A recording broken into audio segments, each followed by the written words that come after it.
What I like with your career is that when you do a genre, you always look for different approach of the genre. The sci-fi genre is perfect example. Whether it's Luc Besson, whether it's 12 Monkey or this one, are you always looking for the difference?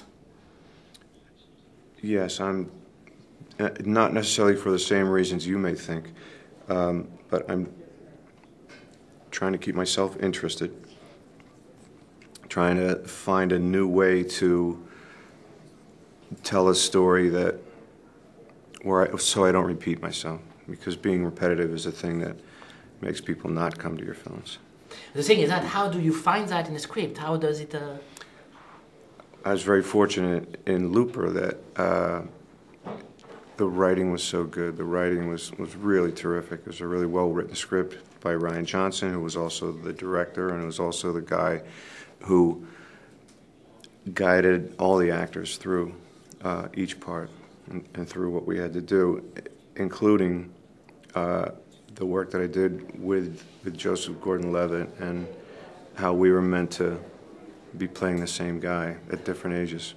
I like the word you use, guiding. It's exactly what we feel when we're in this story. We are guided through the complexity of it, but we don't really care because we're into the action and we're into it. Is it the same for you?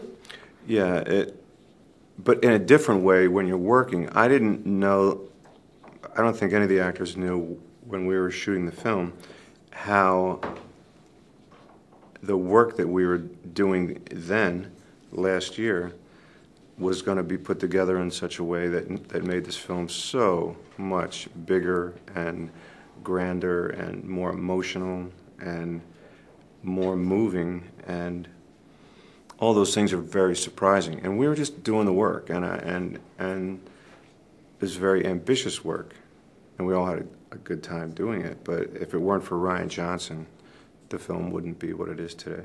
Did you know Brick? Did you see his previous work? Yes, I did. I saw Brick. I saw everything he had done prior, but he was so prepared and knew exactly what he wanted. And while there may be a small word here or there in the script that someone might have said that instead of the, it's pretty much the script that he wrote. You always also going for young director. You're not afraid of that. You always look to movies, looking for new voices. Is it also a constant in your choices in your career? Is it? I'm not sure if it has to do with someone's age as much as it does with the quality of the work. The quality of the writing is just great writing, and it's so hard to. It's hard to do science fiction anyway. It's hard to write great science fiction. I've done a handful of science fiction films. Nothing that's come as close to Looper as, Looper just stands alone by itself. You're really not lucky with your time machines. I mean, already in 12 Monkeys it was a shitty one. This one is crappy. It's a different time machine. It's a different time machine in this one, but I would think simply by the nature of time machines that they're all going to be a little different. Yeah. The idea of science fiction, I thought when we started shooting this film and when I read the film, when I read the script, I thought that the story was going to be much more about time travel or much more about what the film really has become. And the film is much more about what human beings need and what we are prepared to do in order to get something, in order to achieve our goals. And also, as an audience member, it's we ask ourselves this question of time travel, Yes. But then you turn yourself out. I mean, when you talk with the pivotal scene of the movie, when you talk with Joseph Gordon-Levitt in the diner, they got rid of all those questions. Did you notice that the movie was changing at this moment, that it was becoming something else? Yes, I did notice that. And while we talked about it, and we took a very brief approach to trying to explain time travel, Ryan Johnson and all the actors kind of said, "Oh, okay, here's time travel, but you don't have to think about that. You don't have to worry about that because very little time travel happened after that diner scene. It's true. Yeah. And there's also this beautiful scene in Shanghai when he's starting his new life, and it's a totally different movie. Tell me about shooting over there, and how was it? I was actually not in Shanghai. We made a location where we were look like that, but it's very moving and very romantic, and so I don't know. Maybe science fiction always should have some kind of romance in it.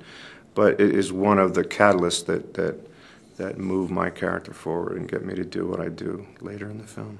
In your best movie, you always give a human size, humanity to a genre character. How did you realize that? You make that? You try to tell the truth. You try to be honest. Hard to find a genre movie.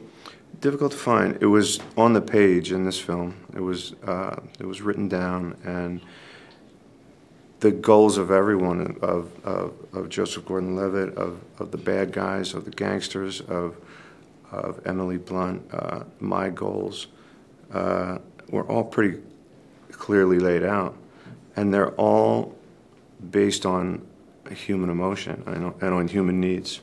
But I think this is the relationship with Joseph Gordon-Levitt. We have to believe that he's kind of you, but we know you for years. How to make it work? How to make it? Well, I'm always concerned about that. I'm happy that you think that I even came close to making it work. It's just about trying to be honest, just about trying to, as an example, if I were to pretend that I'm a politician, I wouldn't do very well at that. But trying to get back someone that I loved that has been taken away from me is much easier to imagine. 時光旅行淪為殺人滅口通道，逆天之下，兩個我只能活一個，拯救現在，追殺未來。虎膽龍威布斯維利士，蝙蝠俠夜神起義祖瑟夫哥頓利域，天網翼猿艾美利賓特，時凶獵殺9月27日搶先美國獻映。